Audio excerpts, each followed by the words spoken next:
Hello বন্ধুরা, পুরো ভিডিওটা দেখার জন্য তোমাদের কাছে অনুরোধ রইল। কান্টি ফুড ইনশনালিস কিচেনের তরফ থেকে তোমাদের সবাইকে জানাই স্বাগত।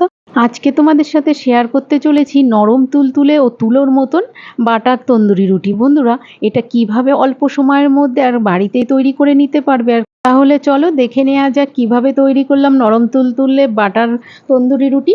আর তার জন্য প্রথমে দেখো এখানে একটা আমি বাটি নিয়ে নিয়েছি, তার মধ্যে 50 গ্রামের মতন গরম জল নিয়েছি। এখানে উষ্ণ গরম জল নিয়েছি আর 2 চামচ চিনি দিয়ে দিলাম আর 1 চামচ ইস্ট দিয়ে দিলাম। ইস্টটা দেবার পরে চিনি আর ইস্টটাকে ভালোভাবে মিশিয়ে নিচ্ছি। 1 মিনিটের মতন এইভাবে নেড়েচেড়ে মিশিয়ে নেব, চিনিটা যাতে ভালোভাবে গলে যায় আর ইস্টটাও জলের সঙ্গে ভালোভাবে মিশে গিয়েছে। এবার একটা ঢাকনা দিয়ে আমি 10 মিনিটের মতন এটা ঢেকে 10 মিনিট পরে ঢাকনাটা তুলে নিয়েছি। দেখো ইস্টটা আমার ভালোভাবে রেডি হয়ে গেছে। এবার ময়দাটা মেখে নেব। আর এখানে ইস্টটা একটু ভালো কোম্পানির ইস্ট নেবে, তাহলেই ভালো হবে। আর নর্মাল ইস্ট নিলে কিন্তু ভালোভাবে রুটিগুলো ফুলবে না। ময়দাটা মাখার জন্য একটা পাত্র নিয়ে নিয়েছি আর 1.5 বাটি ময়দা নিয়ে নিলাম। তাতে স্বাদ মতন লবণ দিয়ে দিয়েছি। লবণের পরিমাণটা সবসময় বলা যায় না, ময়দার পরিমাণ বুঝে লবণটা দিতে হবে। আর যে ইস্টটা আমি রেডি করে রেখেছিলাম, ইস্টটার কিছুটা আমি দিলাম, দিয়ে আর এই চামচটা দিয়ে আমি নেড়েচেড়ে মিশিয়ে নিচ্ছি। যেহেতু জলটা উষ্ণ গরম আছে, আগে একটু নেড়েচেড়ে মিশিয়ে নিই, তারপরে হাত দিয়ে মেখে নেব। বাকি যে ইস্টটুকু বাকি ছিল সেটুকুও দিয়ে দিলাম, দিয়ে আবারও একটু চামচ দিয়ে নেড়েচেড়ে মিশিয়ে নিচ্ছি। এবার চামচটা সরিয়ে এবার আমি হাত দিয়ে ভালোভাবে চেপে চেপে মেখে নেব। এখানে কিন্তু দেখো ময়দাটা মাখার সময় আমি কিন্তু প্রথমে কোনো তেল ব্যবহার করিনি। প্রথমে ভালোভাবে মেখে নেব ময়দাটাকে, তারপরে পরে তেলটা ব্যবহার করব। আর দেখো এইভাবে চেপে চেপে মেখে নিতে হবে। ময়দাটা যত চেপে মাখবে তত ভালো ফুলবে। 2 মিনিটের মতন সময় নিয়ে ভালো করে চেপে চেপে ময়দাটাকে মেখে নিয়েছি। যখন অর্ধেকটা মাখা হয়ে যাবে এই সময় আমি সাদা তেল দিয়ে দেবো 2 চামচের মতন, হাতের মধ্যে নিয়ে তারপরে ছিটিয়ে দিলাম। আর এবার ভালো করে চেপে চেপে মেখে নিতে হবে, তেলটা যাতে ভালোভাবে সব ময়দার সঙ্গে মিশে যায়। আর দেখো আবারও 2 মিনিটের মতন এইভাবে ঠেসে ঠেসে মেখে নিচ্ছি। এই ময়দাটা মাখার সময় তোমাদের খেয়াল রাখতে হবে যাতে ময়দাটা কোনোভাবেই নরম না হয়ে যায়। আমরা যেমন আটা ময়দা মাখি লুচি রুটি করার জন্য, নরম হয়ে গেলে পরে আটা বা ময়দা মিলাই, কিন্তু এটাই মিলালে হবে না। কিন্তু ওই জন্য খেয়াল রেখে অল্প অল্প জল দিয়ে মেখে নিতে হবে। দেখো আমার পুরোটা মেখে নেওয়া হয়ে গেছে। ওপর থেকে একটু তেল দিয়ে চারিপাশে ভালোভাবে মাখিয়ে নিয়ে একটা ঢাকনা দিয়ে আমি 40 মিনিটের মতন ঢেকে রেখে দেবো। এখানে তোমাদের হাতে সময় থাকলে 1-1.5 ঘন্টাও রেখে দিতে পারো। আমার হাতে বেশি সময় ছিল না, আমি 40 মিনিটের মতন ঢেকে রেখে দিয়েছিলাম। 40 মিনিট হয়ে গেছে, ঢাকনাটা দেখো তুলে নিচ্ছি। আর ফুলে দেখো 3 ডবল হয়ে গেছে। একটু আমি তার আগেও একবার হাত দিয়ে দেখেছিলাম, অনেকটা ফুলে গেছে। যদি এখানে ময়দাটা নরম মাখা হতো ফুলে আরও বড় হয়ে যেত। এখানে ময়দাটা কিন্তু আমি সেই রকম নরম মাখিনি। আর দেখো এখন কতটা নরম হয়ে গেছে ঢাকনাটা দেবার পরে।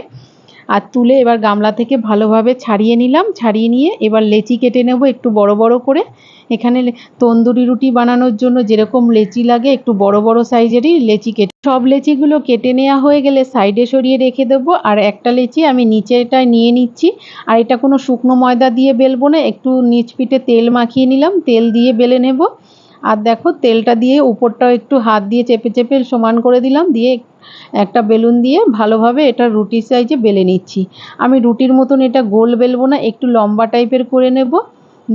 লম্বাভাবে বেলে নিতে হবে। তন্দুরি রুটি বা তন্দুরি নান যেভাবে বেলে সেই রকমভাবে শেপ দিয়ে নিতে হবে।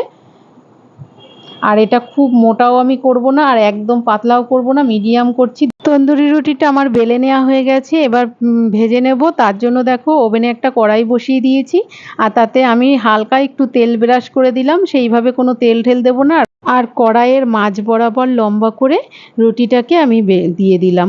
দেবার পরে 2 মিনিটের মতন অপেক্ষা করতে হবে। এই সময় গ্যাসের ফ্লেমটা মিডিয়ামে রাখবে।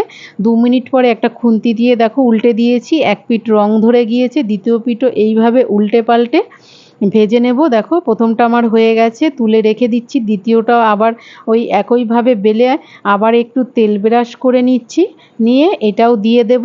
প্রত্যেকটা রুটি বেলে নেব আর এইরকম করে ভাজার আগে সামান্য একটু তেল ব্রাশ করে এক এক করে দিয়ে উল্টে পাল্টে ভেজে নেব। দেখো দ্বিতীয়টাও দিয়ে দিলাম আর এটা একটু হাতে লেগে আমার বেঁকে গেছে, এটাও প্রথম পিঠ রং ধরে গিয়েছে, উল্টে পাল্টে এটাও ভেজে নিলাম। এই একইভাবে সব তন্দুরি রুটিগুলো আমি ভেজে নেব। ভেজে নেওয়া হয়ে গেছে, দেখো সবগুলো একটা প্লেটে রেখে দিয়েছি। আমি বড় এক টুকরো হাতে বাটার নিয়ে নিয়েছি, বাটারটাকে হাত দিয়ে উপরে এই গরম গরম অবস্থায় একটু বাটার ঘষে দিলাম। একটা একটা করে বাটার ঘষে অন্য একটা পাত্রে রেখে দেবো, আবার এক এক করে সবগুলোর উপর এইরকমভাবে বাটার ঘষে লাগিয়ে দেবো। গরম অবস্থায় বাটারটা লাগাবে, দেখবে রুটিগুলো সারাদিন পর্যন্ত এরকমই নরম ও তুলতুলে থাকবে। একটা দেখো তোমাদের সামনে ভাঁজ করে দেখাচ্ছি কতটা নরম ও সফট হয়েছে, একদম তুলোর মতন। এটা তুমি 1 ঘন্টা পরও খেলে এই রকমই থাকবে। ব্যাস তৈরি হয়ে গেল আমার বাটার তন্দুরি রুটি। বন্ধুরা এইভাবে তোমরা একবার অবশ্যই বাড়িতে ট্রাই করো। আর আমার ভিডিও ভালো লাগলে লাইক কমেন্ট শেয়ার করো। আর যারা এখনও আমার চ্যানেলটি সাবস্ক্রাইব করোনি প্লিজ করে দিও।